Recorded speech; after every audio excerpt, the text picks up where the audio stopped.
I need to hit 100 platinums by the end of the year, and if I fail, we'll have to delete my PlayStation account forever, losing all of my saves, memories, and of course, the 66 platinum trophies I already own. On the previous video, we platinumed The Last of Us Part 1 on the hardest difficulty the game had to offer, Grounded. It's funny because there's not even a trophy for doing this on Grounded, so this is just hard just for the sake of people like me making content out of it. So naturally, when thinking about the next game to take on, it was an easy decision to make. The Last of Us Part 2 Remastered. This, of course, is a remaster of the 2020 masterpiece that not only broke records for the most Game of the Year wins at the time, but was also a bit controversial because of some of the events you'll see in this video, including that boat scene. Oh God. The original version had only 26 trophies, and while all of those are carried over to this game, the 2024 remaster adds even more, including trophies for beating the game on both Grounded and Permadeath modes, as well as 13 more trophies all tied to the brand new roguelike survival mode No Return. First, we'll be playing the game with Permadeath turned on, grabbing all the collectibles and miscellaneous trophies along the way. Then we'll take on No Return, which, spoiler alert, almost made me give up on this damn game. Oh no. And last but not least, we'll wrap it all up with our Grounded playthrough. The story begins with Joel confessing to his brother Tommy the events that transpired at the end of The Last of Us Part 1. Shortly after, we take control as Ellie, who we find out awkwardly made a move on Jesse's girl. After grabbing our gear, we head out on patrol, picking up some things along the way, like our first few collectibles of the game, including a trading card which replaces comics this time around, and Bigot sandwiches.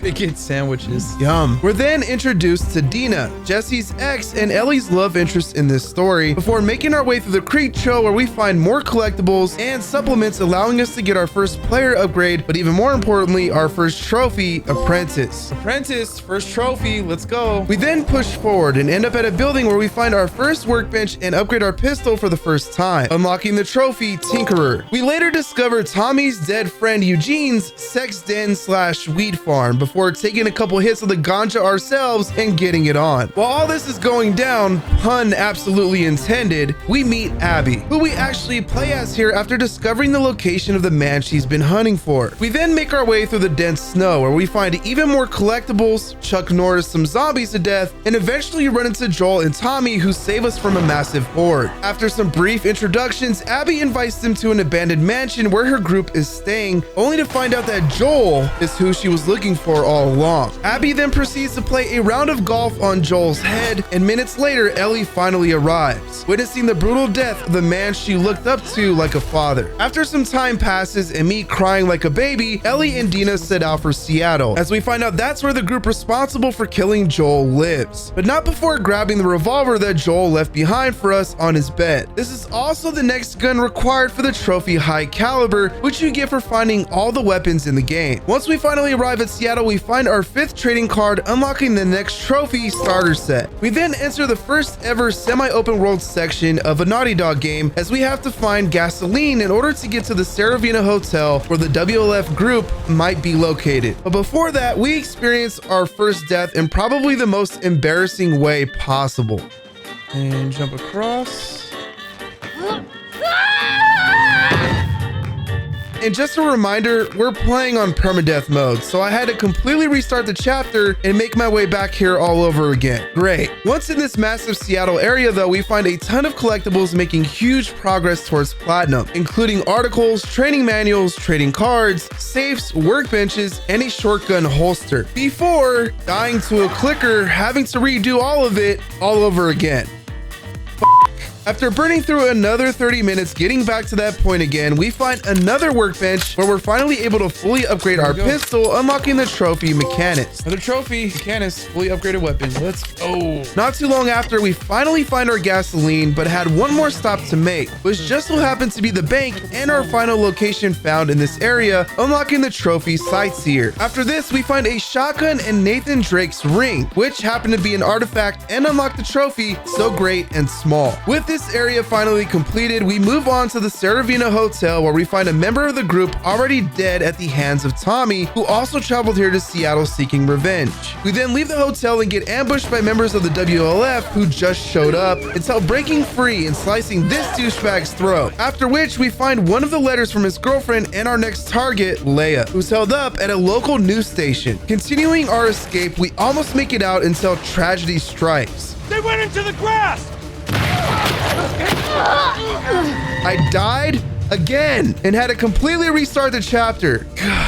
Anyway, on the second try, we finally make it out, and it's all thanks to the biggest change I made on this run, and even grounded on our next playthrough, being more patient. Moving along, we found more collectibles and supplements, maxing out our first skill tree in the process and unlocking the trophy Specialist. Let's go, Specialist. Another trophy. At this point, we're blazing through each combat encounter with ease until reaching the worst goddamn bullshit area of this game, where we're introduced to trip mines. And it's not just a few like Billstown. No. There's gotta be 100 of them, and they're even less visible this time around. Now you're probably wondering, Rapid, why are you so bent out of shape about this? This is why. Huh.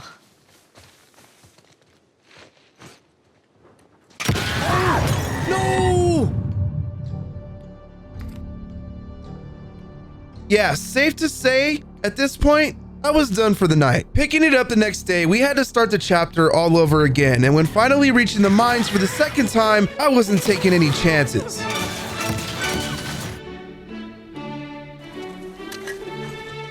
They really got this area covered.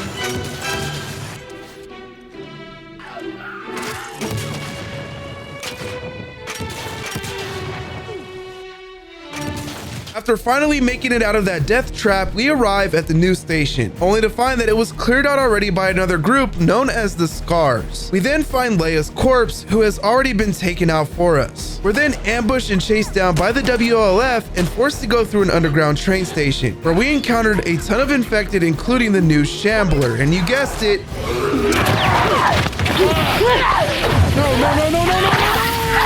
God damn it! Start this chapter again. After trying a few more times, My God, I gotta do that again! we finally reached the end, with Ellie's face mask getting cracked, resulting in her having to spill the beans of her immunity to Dina. No! Ellie, no! Stop! I'm not infected. I'm immune. I'm not coughing, do you see? We then get an absolute bombshell dropped on us after finding a movie theater to lay low in. I think I'm pregnant. What? Don't worry, it's not yours.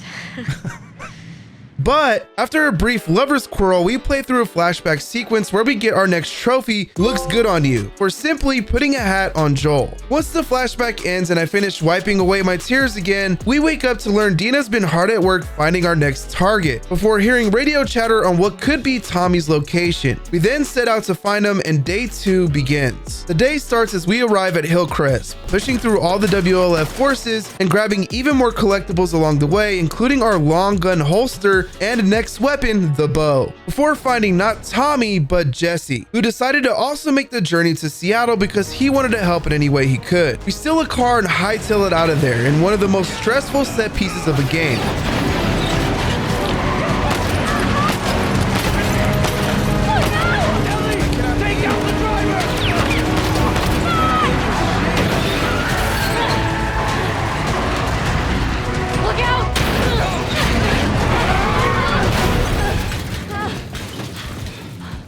Before driving right into a lake where we have to go the rest of the way on foot. After getting back to the theater and collecting myself, we learn the location of our next target, Nora, who's collecting supplies at a nearby hospital. On the way to the hospital, we find even more collectibles, chucking away at numerous trophies, before getting nailed by an arrow and introduced to the other enemy faction of the game, the Seraphites, or Scars. After clearing them all out, we finally make it to the hospital, killing a ton of WLF there. Abby was here earlier. Where'd she go? Tell me where she went and I'll think about letting you go. We could have killed you. Maybe you should have. Until a massive chase sequence where we corner Nora, beating the living shit out of her for Abby's location. At the expense of Ellie's mental health, it works, and we find out Abby is held up at the aquarium. We then get another flashback sequence where Ellie discovers the truth. They said Even if we found her, or by some miracle found someone else that's immune, it'd make no difference. Because the only person who could develop a vaccine is dead. Ellie! Don't just leave me a goddamn note. Tell me what happened here. If you lie to me one more time, I'm gone. You will never see me again.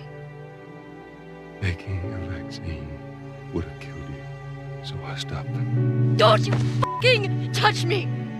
I'll go back. But we're done.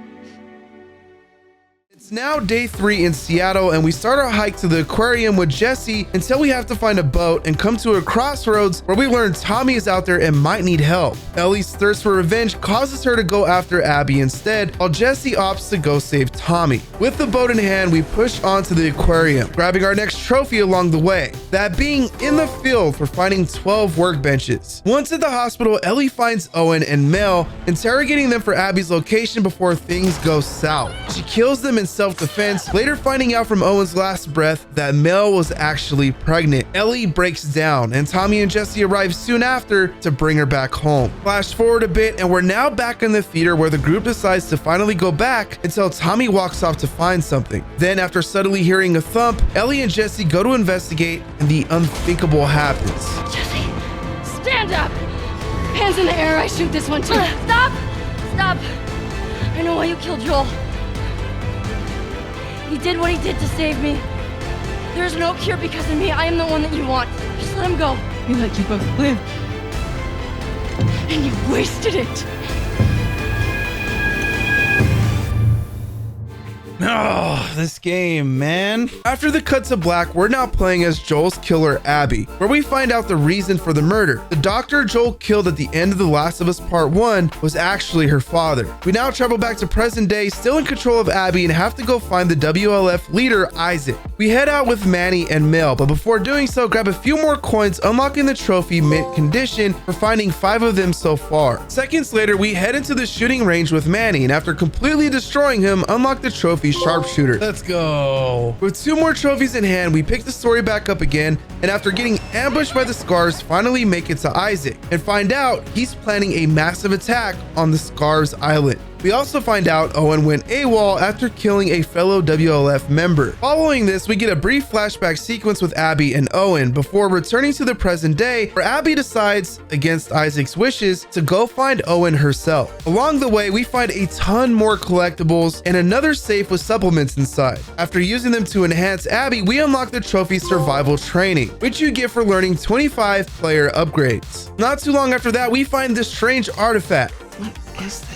I mean, what's a Naughty Dog game without it, right? And just like past Naughty Dog games, finding it unlocks a trophy, this one called Relic of the Sages. But fun fact for y'all out there, if you didn't realize it, The Last of Us Part 1 didn't have a strange relic. Continuing on with the story, Abby gets captured by some Scars in the most brutal way imaginable. We then enter another flashback sequence, and it's Christmas. And what's better than Christmas? Trophies, as we get another one here called Put My Name Up for getting the high score in the archery game. We then return to the present day where Abby gets hung by Scars but somehow survives thanks to some serious plot armor. It's here we meet Yara and Lev, 2 siblings who are on the run from the Scars themselves after defecting from the group. Once freed, we completely Chuck Norris like 100-something zombies here before making a run for it. After this, we find a training manual that allows us to craft our final item for the trophy, Tools of the Trade. Oh, we got it, Tools of the Trade. With the trophy in hand, we continue progressing the story, abandoning Yara and Lev before going off to find Owen at the aquarium again. On the way there, we find more collectibles, a long gun holster, a crossbow that would make Daryl Dixon proud, and another safe with our last training manual inside, unlocking the trophy Journeyman. Getting back to the story, we finally make it to the aquarium and find Owen inside in his boat. And if you ever played The Last of Us Part 2 before, you already know what's coming, literally. The next morning, Abby wakes up and has a change of heart, deciding to go back for Yara and Lev after all. She brings them back to the aquarium and we find out that Yara needs to have her arm amputated in order to survive. There's only one problem. We don't have the medical supplies required for it. So Abby and Lev set off to the hospital where the WLF are located. On the way there, we make a ton of progress on all our collectible trophies. And you're probably noticing at this point that I haven't died in a while after finally hitting a groove. That was until this moment. No fucking shot, dude. You gotta be fucking kidding me. this permadeath shit. This was one of the longest chapters in the game too, but because we made it this far, I couldn't give up just yet. So we pushed on, making it past the bridge this time after a little scare, and are rewarded soon after with our next trophy, Safecracker, for finding all the safes in the game. Moving right along, we get to a hotel full of infected where we find our next weapon, the flamethrower, chipping away at the weapon's trophy. After making it out of that nightmare fuel hotel, we get to the hospital where Abby gets arrested before eventually being freed by Nora, who tells us we need to go to the unexplored lower levels of the hospital in order to find our medical supplies. Now this was easily the scariest part out of both Last of Us games. It's extremely dark, infected are coming at you out of nowhere, and it ends with the most disgusting looking boss I think I've ever seen in any video game. Yeah, my ass was clenched this entire fight, but we eventually beat him and make it out of the hospital, getting the medical supplies to Mel, who performs the surgery successfully. The next morning though, Lev leaves the aquarium to try and convince his mom to leave the scars. Knowing she will never do that and probably kill him, Abby and Yara head to Scar Island in order to save Lev and bring him back home. Along the way, we run into Manny, who's actually under attack by none other than Tommy. Together we push up, and after thinking we have Tommy cornered, this happens. Screw it. Let's just...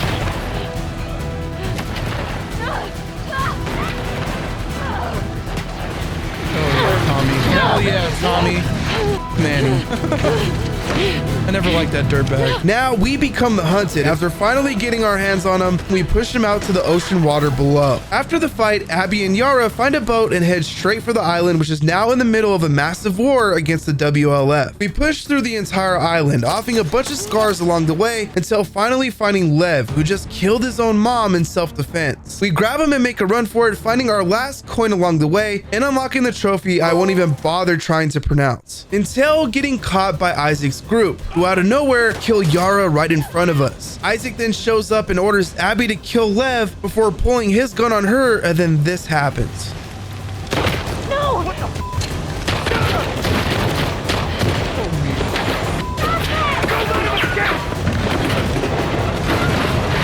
We make our escape and push through the island in one of the most insane set pieces in this entire game. Here we go! Get ready!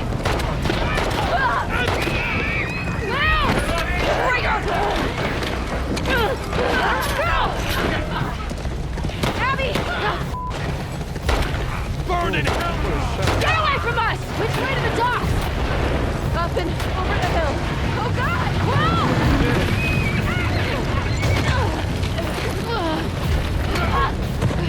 No! You're a damn disgrace!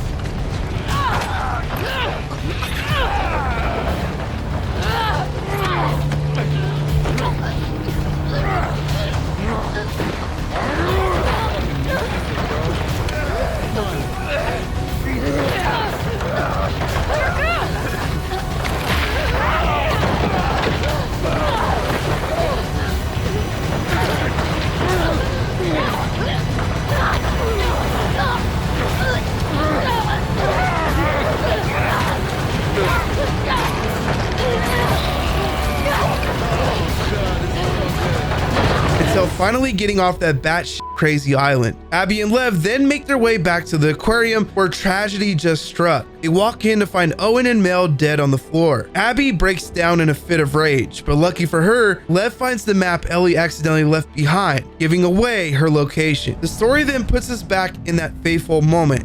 We let you both live. And you wasted it. Wait! Get off of her! Move me!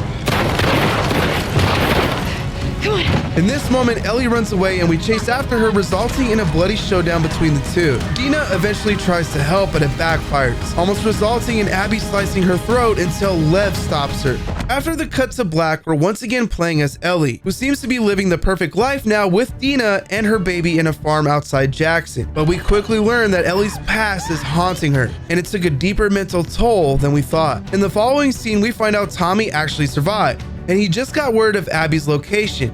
Santa Barbara, California. Ellie and Dina seemingly want no part of it until that night when Ellie makes a decision to go after her. We now play as Abby again, and along with Lev are looking for the Fireflies. We make our way through an abandoned street going from house to house until we find a secret Firefly basement. Abby then makes contact with the Fireflies and learns of their new location. Armed with this new info, they head out until all of a sudden getting jumped by the newest faction in the game, the Rattlers. We now take control of Ellie again, who just arrived at Santa Barbara herself looking for Abby. After going from house to house, she too gets captured but is able to escape using her wits and her immunity. She finds out where the Rattlers are keeping Abby after learning she was taken too just a few months prior. From there, we head out to the Rattlers base and pop a ton of trophies along the way in this last stretch of the game. First up is High Caliber, which we got after stealing Homeboy's assault rifle here, as it happened to be the final gun in the game. A few minutes later, we find our final workbench and unlock the trophy Prepared for the Worst. Oh, here we go. Got our trophy Prepared for the Worst. Let's go, baby. Before finding the last trading card of the game for the trophy Master Set. After shooting our way through the base, we also find our last artifact for the trophy Archivist. We then get to the prison only to discover Abby is not actually there. Instead, she tried to run away and was crucified for it on the beach outside. And that's exactly where we head off to next. After cutting Abby down and thinking Ellie would show some mercy, she can't let it go and decides she wants to end it once and for all. Abby, on the other hand, doesn't want to fight anymore until Ellie lays her knife on Lev's throat. Realizing she now has no choice, Abby squares up for our final fight of the game.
Go.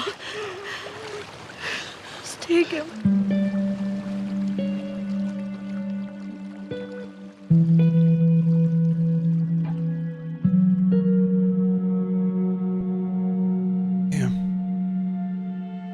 Masterpiece of a game, man. I keep saying it. Dumb blue in the face. This game doesn't deserve the hate that it gets. Flash forward a bit and we see Ellie back at the farm, which is now empty with only her things left behind. Dina has left her. Ellie picks up the guitar one last time, barely able to play it after losing her fingers. We then get an emotional ending revealing that while Joel and Ellie were ripped apart because of the choice he made, they were able to work it out and get on good terms before his tragic death. I'm not trying to. I was supposed to die in that hospital. My life would have fucking mattered, but you took that from me.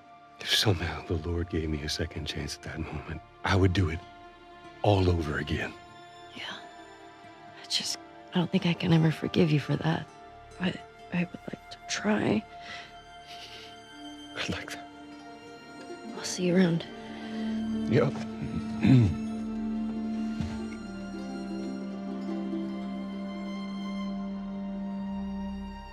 After getting emotional again, we finally beat The Last of Us Part 2 and get the trophy What I Had to Do. And for doing it all in permadeath mode, we also got You Can't Stop This. All that was left to do for Platinum now was the Arms Master and Survival Expert trophies, which require you to fully upgrade both characters as well as upgrade all weapons. This of course would require another playthrough, so we're gonna do it on our grounded run instead. But before we get there, it's time to take on No Return. No Return has 13 trophies total, and to get them, we need to beat it with all 10 characters, defeat all 6 bosses, finish all of Team Abby and Team Ellie's challenges, get an S rank in one encounter, and win both a daily run and grounded daily run, among other miscellaneous trophies. And while all these were definitely doable, there was a catch with the daily grounded run specifically. If you lose, you have to wait 24 hours before getting to try it again, which made this grounded daily trophy completely break me. Before we get to that though, we started chopping away at all the other trophies still left. We started No Return as Ellie and actually did pretty good.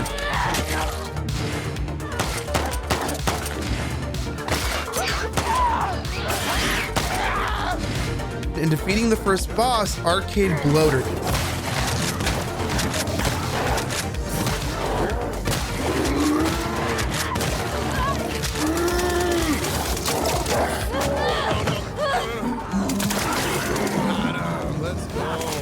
And the best part, we actually got an S rank on this, unlocking the trophy True Strength. We then continued completing runs on all 9 other characters.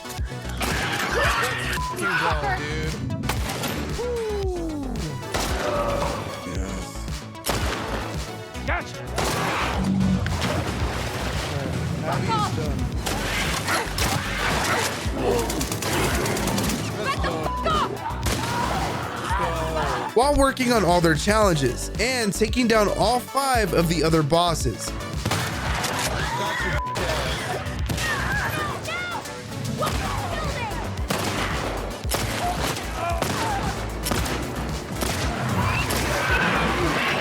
After doing this, we unlocked the trophies Good Riddance and Roll Call. Along the way, we also unlocked the other miscellaneous trophies, including Burglar for opening a safe without killing any enemies, Mixed Bag for getting kills with 5 different weapons in Assault, Risk Taker for completing 5 gambits in a run, Got Your Back for finishing a round of Holdout without my ally falling below 70% health, Become the Hunter for killing 12 enemies in a round of Hunted, and finally Modded for completing an encounter with each mod. Now, before going for our daily run trophies, I had to finish up the Team Ellie and Team Abby challenges, which weren't actually too bad, especially because you could do them on custom matches. Team Abby definitely had the easiest and fewest amount of challenges, so that trophy naturally came first as I completed runs for those characters. Moving on to Ellie though, it was a whole different story, and that was because of one challenge in particular that was completely RNG based and took me over 20 runs to get, and that was the challenge for collecting every gun in one run as Ellie. This meant in a single run I had to get the revolver, shotgun, rifle, bow, and assault rifle. It was complete bullshit. There we go, shotgun. Okay, revolver, another one. RNG gods, please give me the bow. Oh no, last shot. Oh no. Oh, I'm gonna do this again. Oh no. Come on. You gotta be kidding me. I cannot get the stupid bow. Look at this. We have 5 of 6. All right. Come on. Bow. Please. One more shot. Oh, let's go. Let's go. Done. Finally. After finally getting it, we had just 2 trophies left to grab for no return. May your survival be long and may your death be swift. To get both of these trophies in one shot, I had to win a daily run on Grounded. And as I mentioned earlier, there's a massive catch to this. You only get one try, and if you fail, you have to wait until the next day. This was one of the hardest things I've ever had to do. Grounded is already tough, but the added pressure of only having one shot at it a day made it even harder and a lot more stressful. After almost a week of failing it every single day, I finally beat it.